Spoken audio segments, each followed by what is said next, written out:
शहर काँग्रेस कमिटी, सांगली शहर काँग्रेस कमिटीची बैठक ही सांगली लोकसभा मतदारसंघाचे खासदार सन्माननीय विशालदादा पाटील आणि मी आणि आमचे ज्येष्ठ नेते सिकंदर जमादार सर, जिल्ह्याचे युवा नेते डॉक्टर जितेश कदम आणि शहर काँग्रेसमधील अनेक आजी माजी नगरसेवक, मग ब्लॉक अध्यक्ष अशी प्रमुख नेत्यांचीच फक्त एक बैठक आम्ही आज सांगली शहरात आयोजित केलेली होती।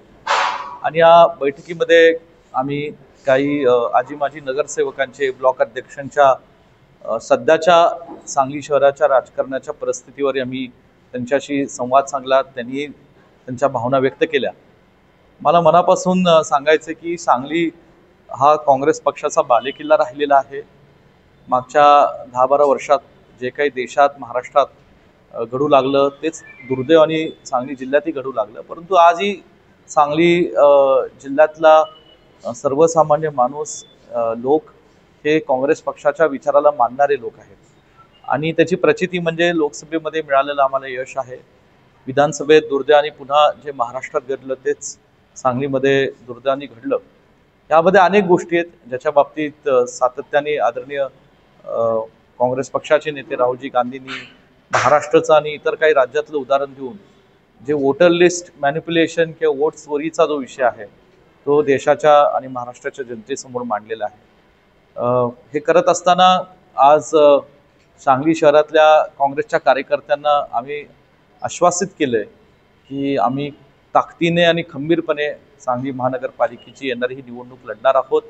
सांगली शहरातील सर्वसामान्य लोकांचे जे प्रश्न आहेत, ज्या प्रश्नाला अजूनही प्रशासनाकडनं किंवा सत्ताधारी सरकारकडनं वाचा फुटला नाही, असे प्रश्न आम्ही येणाऱ्या काळात समजून घेऊन जनतेचे ते प्रश्न सोडवण्याची भूमिका ही आम्ही काँग्रेस पक्षाच्या माध्यमातून निश्चितपणे ते सोडवणूक करण्याची भूमिका आम्ही पार पाडू।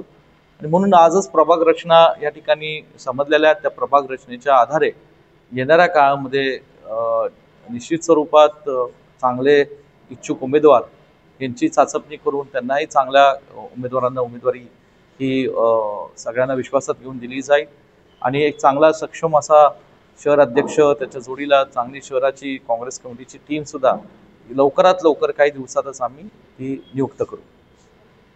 ठीक आहे।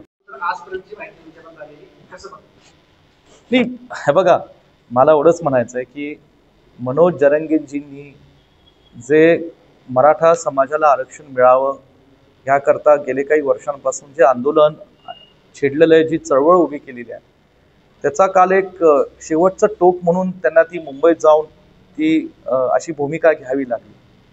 आणि यातल्या काही कायद्याच्या तरतुदी आहेत, अडचणी आहेत, त्यातल्या काही संविधानिक घटनात्मक काही तरतुदी आणि अडचणी होत्या। सुरुवात पृथ्वीराज चव्हाण साहेबांनी केली होती मुख्यमंत्री असताना आणि त्यांनी मराठा समाजाला जास्तीत जास्त न्याय देण्याचा प्रयत्न पृथ्वीराज चव्हाण साहेबांनी केला होता। तदनंतर ठीक आहे, एकनाथ शिंदे साहेब असतील, फडणवीस साहेब असतील, आता ही उपसमिती आहे, त्यांनी त्यांच्या परीने प्रयत्न केले, पण अजूनही मराठा समाजातल्या ज्या भावना होत्या किंवा आरक्षणातले जे काही त्यांना गोष्टी मिळायला हव्या होत्या ते मिळत नव्हत्या। त्यासाठी मनोज जरंगेंची मुंबईला धडक मारली, लाखोच्या संख्येने तिथे लोक उपस्थित होते। काल जो काय तोडगा त्यांनी उपसमितीने काढलेला आहे त्यातनं ते आता जाहीर झालेलं आहे, 8 पैकी 6 मागण्या त्यांनी मान्य केलेल्या आहेत। हैदराबाद गॅजेटचा प्रश्न आता सुटलेला आहे, त्यातनं मराठवाड्यातल्या मराठा समाजाच्या बांधवांना मोठ्या प्रमाणे दिलासा मिळेल आणि जो सातारा गॅजेटचा किंवा संस्थांचा गॅजेटचा विषय आहे त्याच्यातनं त्यांनी सांगितलंय 1 महिन्याभरात आम्ही त्याच्यावरही अंमलबजावणी करू म्हणून। मला आता वाटतं की सरकार हे करावे अशी माझी अपेक्षा आहे। पुन्हा मराठा समाजाच्या फसवणूक होऊ नये अशी माझी प्रामाणिक अपेक्षा आहे।